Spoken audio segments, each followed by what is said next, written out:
Good morning. Have you ever thought about bike packing or touring with a dynamo setup?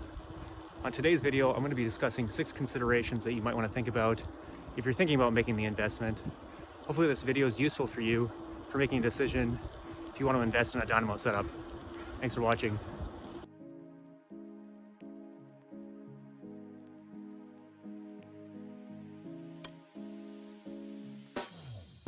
The purpose of this video is to provide my overall experience with and without a dynamo hub on a range of terrains, and to describe the factors you should consider if you are thinking about getting one. I've been using a dynamo hub for the last year on my Bombtrack Beyond 1, however I've completed a number of month-long tours without one as well. Before we begin, let's look at what's necessary for a dynamo setup. There's 2 parts. You'll need a dynamo hub, which generates power by passing a piece of copper over a magnet. Then that power is then fed up to a USB charger, which you can then use to charge your phone and other electronics. I use a PD8X dynamo, and it's paired with a sine wave cycle reactor. The reactor is pretty neat as it fits cleanly within the steering tube, and it was pretty easy to install as well. I won't get into the specs, but my overall experience is that on an off-pavement bikepacking trip, I end up with a net positive charge at the end of each day. That is to say I have more power than when I started that day.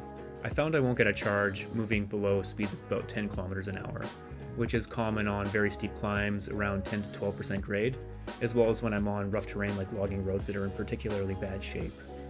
Otherwise, I'm generally able to maintain a speed above that on flatter surfaces and on downhills, so I'll generally end up with more power than when I started with. Here I am biking at about 10 kilometers an hour, and you can see the charger just kicked in. When considering a dynamo setup, compared to something else like a battery bank or a solar charger, there are a few points of consideration. Consideration number 1, where are you going? An important consideration will be, where are you primarily planning on riding your bike? Will you be passing through a town every day or every 3 days? Will you be wild camping or staying in an accommodation? If you find yourself frequently in civilization, then a dynamo setup might not be worth the money. You could probably get by with a battery pack or just charging your things when you stop, say, to get something to eat. Consideration number 2, what's your need for navigation? For example, if you're venturing for an epic multi-day trip off the beaten path, then it might make sense for a dynamo setup. If you're like me and you use your cell phone as your primary navigation device, it might be even more of a reason to have a dynamo hub to help navigate unfamiliar terrain, especially if you're frequently in between towns. At the same time, I did a 700-kilometer loop in the Yukon and Alaska a few years ago, which didn't really require any navigation. There was literally one road. So a battery bank was sufficient since we had planned our stops out.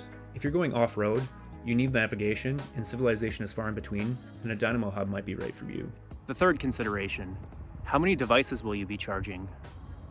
If you are carrying lots of devices, then a dynamo hub might be right for you. Lights, cell phone, GPS, camera, headlamp, emergency satellite communication device, these are all common items that people will bring that might need charging. If you are relying solely on a battery pack to charge several items, then it could make sense for you to get a dynamo. If you carry less, then you might not need one. Consideration number 4, how fast will you be traveling on average? For example, if you're riding on mountain bike trails, it might not be worth it to get one, because you may not be able to generate enough power either going uphill or downhill if you're on the brakes a lot. Consideration number 5, is it worth the extra weight? An obvious fact, but another consideration is the added weight. A dynamo setup can add in excess of a kilo or 2 in weight depending on the setup, not to mention the additional drag. Consideration number 6, is it worth the extra cost? A good battery pack can be purchased for $100 or so, which means that a dynamo setup can be significantly more expensive compared to the alternatives. So if you're on the fence, you don't think you need one, is it worth the cost? Taking these different considerations together, here are a few scenarios where it might not make sense to buy a dynamo hub. Local weekend camping trips, sub 240 bike packs.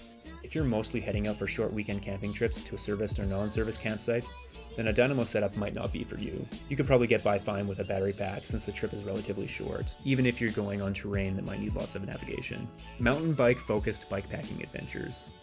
If you're going to be bikepacking on routes that consist primarily of technical mountain bike trails, then it might not be worth the investment for a dynamo hub, since you might not frequently meet the speeds needed for it to be useful, both on the ascent, but on the descent as well. Medium to long-term adventures in more developed areas. If you have a longer trip planned, such as cycling across Europe on the Eurovelo, you may be tempted to invest in a dynamo hub, but it might not be worth the additional costs or wait. I've completed month-long tours across Japan, Europe, and the USA with just a battery pack. For example, on the Eurovelo, there are signs posted everywhere, and it would be even possible to navigate it with little help from a device. Since you will be in and out of civilization frequently, just stop for a beer or coffee, charge up your stuff. Here are a few scenarios when it might make sense to invest in a Dynamo hub. Medium to long-term adventures in less developed areas. If you're out for a longer excursion in less developed countries, or perhaps on off-road routes such as the Great Divide mountain bike route, it might be worthwhile considering investing in a Dynamo hub, since you may never know when you'll be able to find your next charge. Navigation is also important on these types of trips, for example, when needing to know when to get on or off certain trails. Known unknowns. Hey, if you're heading out on a long adventure and you're not too sure what you're going to be getting into, then it couldn't hurt to have an extra little bit of power, but it might cost you. To summarize, if you should be bikepacking or touring with a Dynamo hub, consider the following. Where will you be biking? What's the terrain like? And how long do you expect to be in between towns? How many electronic devices are you bringing, and will you need them for navigation? Consideration should also be given to your average speed. Are you able to even keep a charge on the terrain that you're riding on? As well as the additional cost and weight that the Dynamo will add. What's your setup for charging while you're on tour? Do you use a Dynamo hub? Let me know your thoughts in the comments below. Thanks for watching, and I'll catch you in the next video.